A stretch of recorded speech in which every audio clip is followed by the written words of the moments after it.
Assalamualaikum warahmatullahi wabarakatuh. Selamat pagi anak-anak bunda yang soleh dan soleha, serta ayah, mama yang menemani Ananda belajar. Hari ini kita berjumpa lagi dengan pembelajaran tematik. Hari ini kita belajar subtema 3 pembelajaran 4. Silakan Ananda siapkan bukunya dan buka halaman 94 pembelajaran 4. Sudah dibuka bukunya. Nah, di situ ada teks ya, Bunda bacakan dulu. Akibat melalaikan kewajiban menjaga lingkungan. Pagi ini, Roro, Tiara, dan Wayan membantu kakek Roro merawat kebun. Kakek memberikan pupuk alami dan menyirami tanaman di kebun secara teratur. Hasilnya, tanaman bertumbuh dengan subur. Kakek lalu bercerita kepada Roro, Tiara, dan Wayan. Kata kakek, dahulu warga desa selalu memakai pupuk kimia untuk menyuburkan tanah. Lama-kelamaan, kesuburan tanah berkurang. Kakek lalu mengajak warga desa untuk memakai pupuk alami. Pupuk alami tidak meracuni tanah. Tanah-tanah kembali subur dan memberikan hasil panen yang berlimpah. Tanah menjadi tidak subur karena kita tidak menjaga lingkungan ya, Kek? Tanya Wayan ingin tahu. Iya, betul. Itu adalah akibat kita melalaikan kewajiban menjaga lingkungan. Terang, Kakek. Nah, ada beberapa akibat dari melalaikan kewajiban menjaga lingkungan. Yaitu 1. Polusi air. Polusi air dapat disebabkan oleh pembuangan sampah rumah tangga maupun limbah industri ke sungai atau laut. Limbah industri yang tidak diolah mengandung racun sehingga sangat membahayakan kesehatan makhluk hidup. Sementara itu, sampah rumah tangga seperti sampah plastik merupakan bahan-bahan yang sulit terurai secara alami. Terjadinya polusi air akan menyebabkan penurunan kualitas air dan berkurangnya ketersediaan air bersih. Tuh, kalau banyak sampah seperti itu bisa menyebabkan polusi air ya, anak-anak. 2. Polusi tanah. Polusi tanah disebabkan oleh pemakaian pupuk kimia, pembuangan zat kimia berbahaya dan sampah padat, serta pembuangan limbah kegiatan pertambangan ke tanah. Pencemaran tanah dapat menurunkan kesuburan tanah dan meracuni tanah. 3. Polusi udara. Sejak banyaknya industri dan alat transportasi ber-BBM, udara menjadi tercemar. Udara tercemar oleh berbagai zat berbahaya seperti logam berat dan karbon monoksida yang dapat mengganggu pernapasan manusia. Itu seperti asap dari kegiatan industri dapat menyebabkan polusi udara, dan juga polusi udara disebabkan oleh asap kendaraan bermobil, bermotor. 4. Bencana alam.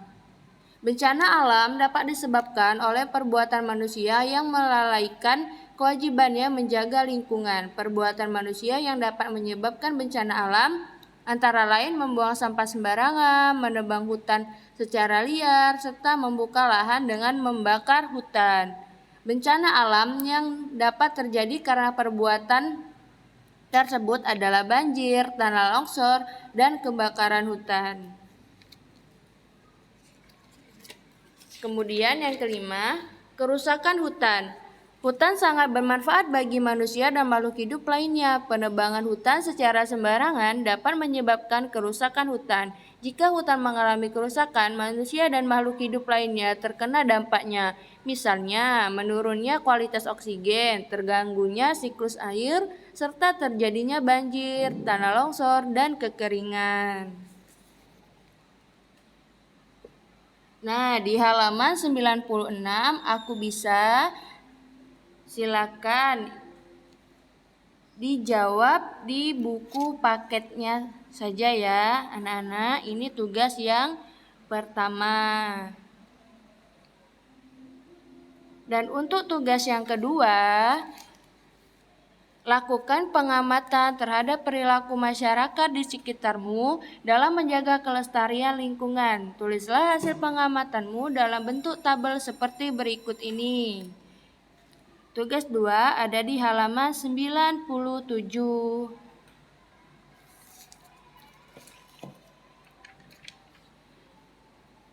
Kemudian, memberikan pendapat terhadap laporan wawancara.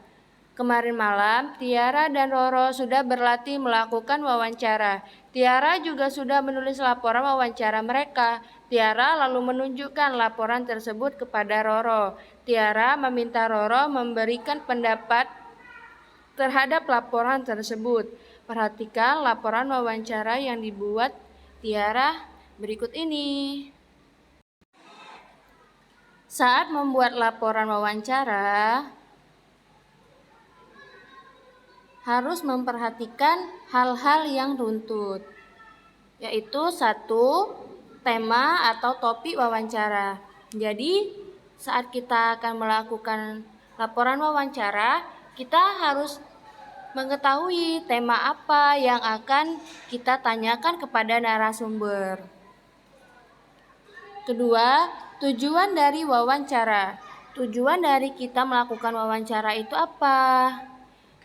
Seperti contoh punya Tiara, tujuannya mengetahui kegiatan-kegiatan yang dilakukan pada acara Gerakan Cinta Lingkungan di SD Duta.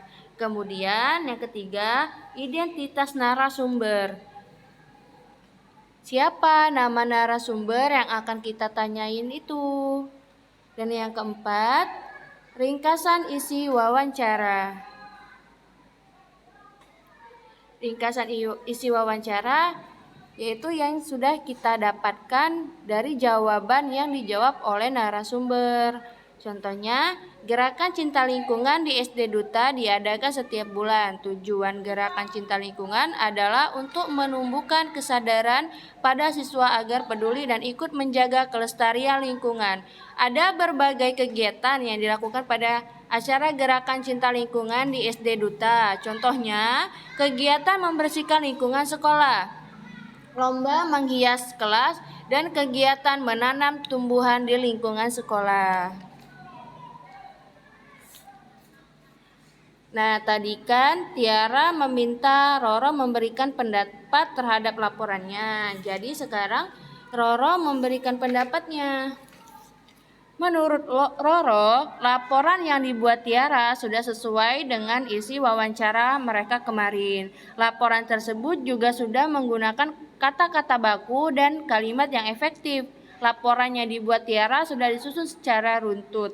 Laporan tersebut juga sudah meliputi pokok-pokok wawancara yang mereka lakukan. Jadi itulah tugas kita hari ini. Ada 2 ya anak-anak. Ada di halaman 96 dan 97. Demikian penjelasan dari Bunda. Silakan mengerjakan tugasnya hari ini. Kalian kirimkan tugasnya ke kelas masing-masing ya. Bunda tunggu. Bunda akhiri. Wassalamualaikum warahmatullahi wabarakatuh.